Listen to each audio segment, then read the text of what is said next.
Really? Really? Are we really going to go down this road again? Do I have to sit here for, what is this? I don't know, the millionth time, wasting precious minutes of our lives that we will never get back to explain this concept that should be so easy to comprehend? It's not like this is difficult to understand. Joe Rogan gets it. Aaron Rodgers understands. Dave Chappelle, Chris Rock. There are a handful of public figures that get it. But there are so many more that don't seem to understand this simple concept.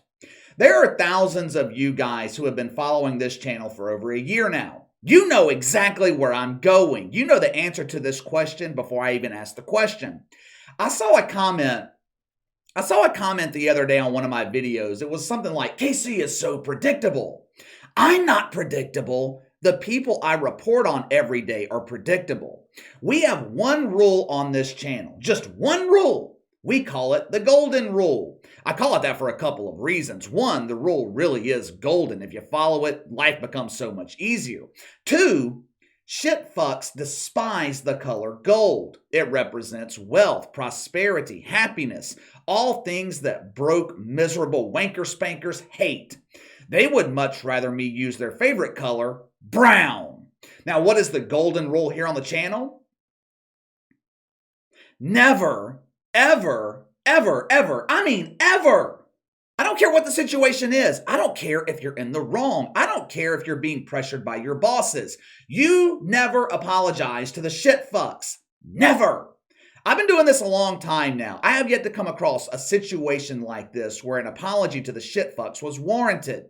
These people are vultures. They are parasites.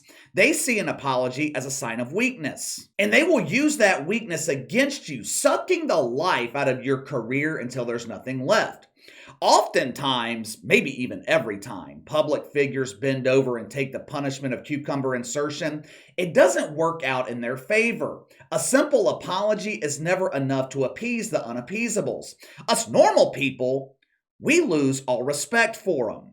Those who stand up to the virgins, those who give them a quick fuck you when they're asked to apologize for something, their careers often take off. Earlier this week, we talked about Troy Aikman's commentary on Monday Night Football. And by the way, while I'm thinking about this, I've had several of you guys reach out to me last night about the status of Thursday Night Football, wanting me to make a video about it. What can I say that hasn't already been said the last several years? Thursday Night Football sucks. It's garbage. If the Saints aren't playing or it's a marquee matchup, which is rare on Thursday nights, I just refuse to watch it. It's terrible. So that's my take on Thursday Night Football. But anyway, earlier this week, we talked about Troy Aikman and his commentary Monday night. Oh, it was so offensive. Male birthing persons are not allowed to talk about dresses. They are only allowed to wear them. In case you missed the video, here's a clip of what happened Monday night. Roll the film. Play again. The ball comes out right there. And the ball is possessed by Jones. It's too much. I mean, my hope is the competition committee looks at this in the next set of meetings and, we take the dresses off. As you can see, there was nothing offensive about that. Hell, the comment wasn't even original. That metaphor, it's been used for decades when talking about soft-ass beta male behavior. I shared with you guys, I think it was on Tuesday, the overreaction from the virgins in the mainstream media. The Star Trek virgin Mike Freeman threw the mythical misogyny flag, hoping to seduce lonely women with his woke mating call. Look, lonely women, it's me, the Star Trek V. Come have your way with me. Please pop my cherry. In a surprising turn of events, his woke mating call was actually answered by a 400-pound female birthing person named Lizzo. Unfortunately for Mikey V, he left the exchange with his virginity intact. Lizzo showed up to his cardboard box in the dump starving. Instead of using the cucumbers for their original purpose of insertion, Lizzo ate all of them. Finished off her appetite with a nice lemon pie courtesy of Don's Lemons. Poor Mikey V, he was left to his normal vices of role-playing with Star Trek action figures. Over the off-season, when Joe Buck and Troy Aikman... when they sold their careers to the worldwide leader in woke. I told you guys it was only a matter of time before a perceived mistake happened. It was only a matter of time before something was said that caused rice-sized boners to become flaccid on Twitter. Remember when we talked about an interview that Troy Aikman gave where he was gushing with excitement about working at ESPN? You guys remember that? We have so many resources that were not available to us at Fox. For example, Mina Kimes. Fox did not have an expert in useless information. We can now rely on Mina Kimes to give us valuable information to share with the audience, like the fact that on 4th and 2, on a snowy night in late December at 10:15 Eastern, when Aquarius lines up with Oscar Mayer, decibels in the stadium reaching 100, Jackie Mahomes is the best quarterback in the NFL. Yeah, Troy, I have no doubt that ESPN's full of valuable resources. I'm sure the technology is unbelievable. I'm sure that $90 million over 5 years blinded you to what you were really getting yourself into. They didn't tell you. Along with that $90 million, you also get a complimentary cucumber inserted directly into your bongo. You see, at Fox, you didn't have to worry about offending woke Twitter. You didn't have to worry about offending the mainstream media. The expectations are entirely different working at the worldwide leader in woke. ESPN feeds off of Twitter reactions. When the wanker spankers are reacting positively, all is well at ESPN. Woke hugs all around. Forget the glove. Show me some woke love. When the wanker spankers are upset, you must atone for violating the woke commandments. If Troy Aikman thought atonement was just a suggestion, he was horribly wrong. Atoning for your sins is a requirement when you're accepting woke welfare. I'm surprised ESPN didn't force Troy Aikman to apologize during the broadcast Monday night. Well, Casey, you're just speculating. You have no proof that ESPN forced Troy Aikman to apologize. You're right. I don't.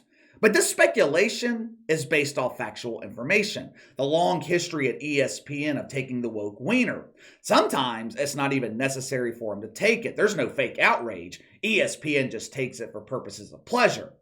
I'm also speculating that this apology was forced, or at a minimum, Troy Aikman was asked to apologize because of the way he went about doing it. He was the guest yesterday on 96.7 The Ticket in Dallas. If I'm not mistaken, the station's actually affiliated with Fox Sports, not ESPN Radio. Does ESPN Radio even exist anymore? That shit used to be legendary. Mike and Mike, Cowherd, Dan Patrick. Today, I can't name one host on ESPN Radio. But anyway, Troy Aikman was the guest on 96.7 The Ticket. The topic of male birthing persons removing their dresses came up. Listen to his so-called apology. Since this was on radio, the clip is audio only, so the screen might fade to black. But listen for yourself. Yeah, I mean, my comments were dumb. Just shouldn't have made them. Just dumb remarks on my part. It doesn't get more half-assed than that. First of all, this comment was not dumb. Troy Aikman was absolutely right. It's time for the NFL to remove the dresses. It's time for the NFL to quit being soft.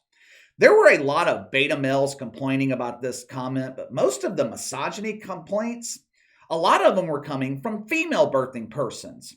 Oftentimes, when we hear complaints about the brutality of football, the complaints are coming from woke women, not normal women. I'm not generalizing here, ladies. I'm not talking about normal women. I get myself in trouble sometimes when I make comments like this. There was actually a female sports radio host in Boston blasting the shitfucks for being offended. But oftentimes, complaints like this are coming from woke women. Last weekend, we talked about Tiffany Cross, the supposed NFL expert at MSNBC, complaining about the NFL not caring about the safety of black players. This game needs to be safer. Tackling should be a penalty. All physical contact should be penalized. Matter of fact, the NFL should be banned altogether. Americans should invest their time in a real sport like the hot dog eating contest on July 4th. Oh, I get to flowing like a WNBA porta potty on cleaning day, watching all those birthing persons devour those wieners. After listening to Tiffany Cross talk about the NFL for 8 minutes, it was abundantly clear to me She does not watch this league. She doesn't know shit about the NFL. But I have some breaking news for her. There is no way to make the NFL safe. It is as safe as it's going to get. Like I told you guys the other day, the shit fucks in the media, they don't give a damn about player safety. The NHL's dangerous. There are fights. Grown men are constantly crashing into each other, crashing into the glass, a puck flying at your face at 80 miles an hour. How come we never hear concerns about player safety in the NHL? What about NASCAR? Baseball can be dangerous. 100-mile-an-hour fastball aimed straight at your face. Batter hitting a line drive straight back to the pitcher. Danger, danger, danger.